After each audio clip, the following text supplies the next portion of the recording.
The summer of 2016 was a curious time. Seems like we've been waiting years for anything new on the Monster World front, and then bam! Both a remake and a spiritual successor announced at pretty much the same time.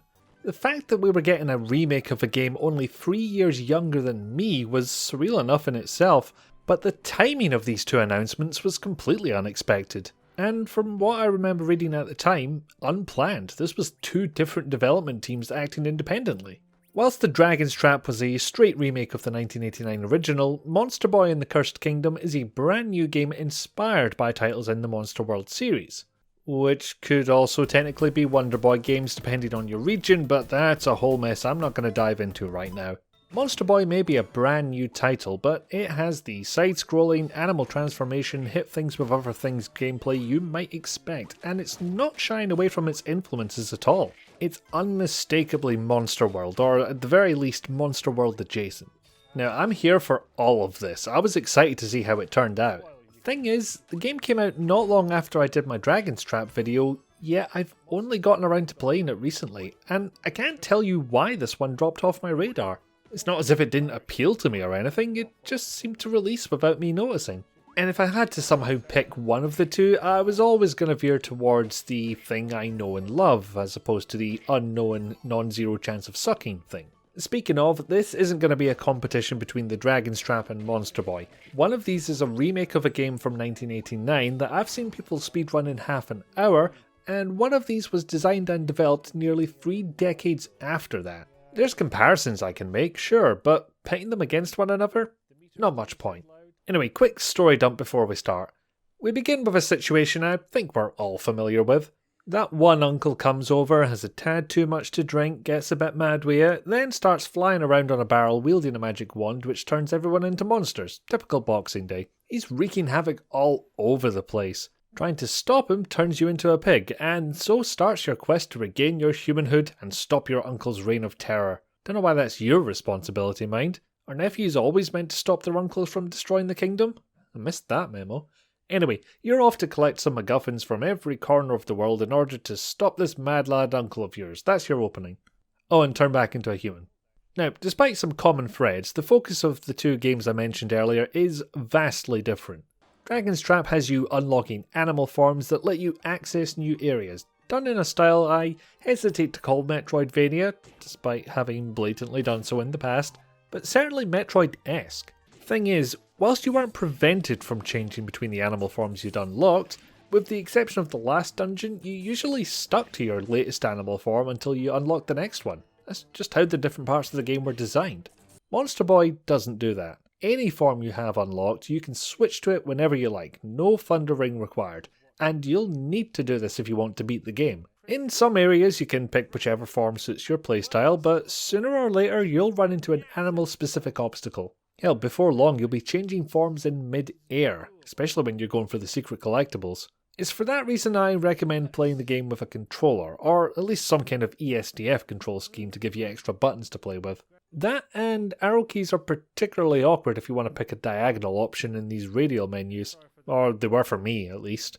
But back to my point. Monster Boy has much more of a puzzle focus than Dragon's Trap, or indeed most of the Wonder Boy games. Of course, despite the shapeshifting being front and centre in this game, you have to remember that these mechanics were limited to Wonder Boy 3. It wasn't used anywhere else in the series. But that's how the Monster Boy developers chose to incorporate the various animal forms. Use those unique talents to solve problems.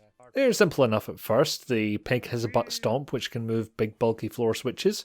Moving up to Small Snake, who fits in small places. A frog who uses his tongue like a grappling hook in a way that makes me gag if I think about it too hard.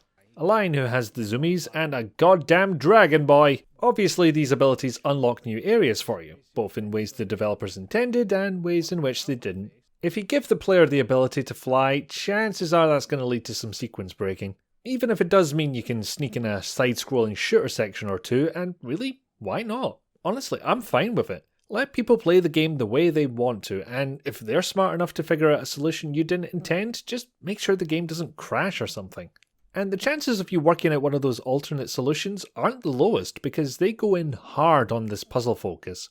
Puzzles didn't really become prevalent in Wonder Boy games until they hopped over to the Mega Drive, and even there, pretty minimal. At least if you exclude the maze at the end of Monsterland and the beginning of the Dragon's Trap. Wonder Boy's weird. But that maze was trial and error. Monster Boy makes you think. What's in this room and what abilities can I use? That's the question you basically ask yourself from beginning to end. Either that or you're in one of the combat sections. These aren't partitioned off from one another either. There's enemies in the places with the puzzles, and there's the odd ability to use or secret to find in the combat focused areas. You'll go from area to area and not really notice when the sliding scale moves from all combat to all puzzle. Probably because the mechanics you use to cut up fire-breathing plants are the exact same ones you'll use to shift blocks or rotate the stage. And most of the animal forms will have both a puzzle use and a combat use. The frog tongue, for example, can be used to swing on rings, but it can also be used to grab bombs and send them back at whatever hurled them at you, all using the same button on the controller. It's seamless and it flows really well. Until you reach one puzzle you can't figure out the solution to, at least. I spent around 16 hours with this game on my first playthrough, and at least an hour of that was wandering around trying to figure out one single puzzle before I resorted to a walkthrough. Not a regular occurrence, mind, but damned if they weren't difficult when they showed up. Certainly, you shouldn't expect a straightforward side-scrolling hack and slash, and you shouldn't expect a cakewalk either. Especially not if you're looking to go after any of those collectibles, because whilst some of those are in noticeable places you just can't access for the first time, some of them require you to go back to the most fiendish puzzle areas to get them. And even if you're not the completionist type, you won't avoid this entirely. See, there's these gold parts you can find all over the world, which, when you give them to the right blacksmith, can net you a very good weapon, armour, and items. Which is a perfectly good side task to include, had they not made one of them mandatory for completing the game. Thankfully, the game will give you some indication as to where you can find the parts required, but I wouldn't judge you for looking up a walkthrough on that one. That's what I did anyway. That said, beating the final boss without the good armour this collectathon brings is possible, but I can't say I recommend it. Aside from this, you can actually get away with barely using the item shops, as the game will feed necessary equipment to you. Interesting stuff too. Fire-resistant boots, a sword that makes ice blocks in waterfalls. Those will help you solve the puzzles almost as much as the various animal forms do. Of course, RPG mechanics by way of swappable equipment has been one of the series' most consistent mechanics since Monsterland, so it's no surprise that this is front and centre too, even if the marketing focuses mostly on the animal forms. So it's no surprise that Monster Boy has references to pretty much every game in the Wonder Boy franchise. You first encounter the Monster World 4 reference early on, a puzzle from Wonder Boy in Monster World pops up, and you even get reference to the original Wonder Boy, which, as this footage of the Master System version indicates, has the least to do with any game that Monster Boy might take influence from. And if you're thinking that looks a lot like Adventure Island, well, there's a reason for that, but I'm not even going to get started on that one. The music continues this referencing pretty hard, and I have to say pretty well. At least half the tracks are ones you might have heard before, played here in snazzy revamped form. It certainly clicked with me faster than the Dragon's Trap remake soundtrack did. Little follow-up from that video, by the way. I bought the full soundtrack and now it's one of my favourite things. Hindsight is weird that way. And it's been fun to see how differently the two games remade those tracks. The Dragon's Trap isn't afraid to take a different path with any given piece, to the point where the desert theme pretty much becomes a tango halfway through. Monster Boy, although the music is still good and fits with the aesthetics well, tends to play them a lot straighter with minimal deviation from how the original went. And when I say fits with the aesthetic, I mean it tries to be epic, bombastic and playful, usually all at once.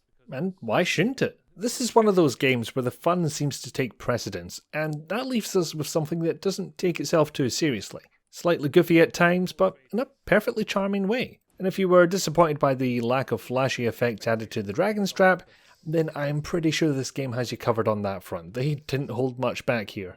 I went into this as a fan of the Wonder Boy games, or Monster World games, whatever you want to call them. I saw something that reminded me of all the time I spent with the Wonder Boy games and thought, yeah, I'd like to give that a go. And so I did. Eventually. I didn't spend a lot of time thinking about what I was actually expecting, but it would have probably been something like Wonder Boy 3, what with the marketing putting the animal forms up front and centre. And I didn't quite get that. I didn't get a simple side-scrolling hack-and-slash RPG with a nifty shape-shifting gimmick. What I got from Monster Boy felt like a side-scrolling hack-and-slash that shifted into a puzzle game when I wasn't looking.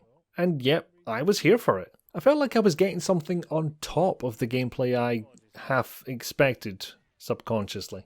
The puzzles made me feel smart when I figured them out, and integrating them with the same controls as the hack and slash made them feel like a natural fit, such that it makes sense that these powers could be used to defeat enemies and manipulate puzzle blocks. Whether or not £25 justifies 16 odd hours of gameplay is a decision only you can answer, but I feel like I got my money's worth. Of course, I come into this as a fan of the games this one took inspiration from, so perhaps part of this praise is child me just being happy that someone else is taking a thing I love seriously. After all, it was that fandom that led me to buy it. Not 100% what I expected, but no worse for it. Hey, me again. Thanks for watching to the end. If you like what I'm doing here, there's the like button and the subscribe button for finding out when I'm doing more of these. There's also the dislike button in that general vicinity, up to you. And if you really like what I'm doing here and can afford it, I do have a Patreon, which is linked in the description below. So anyway, thanks again, and I shall see you again soon.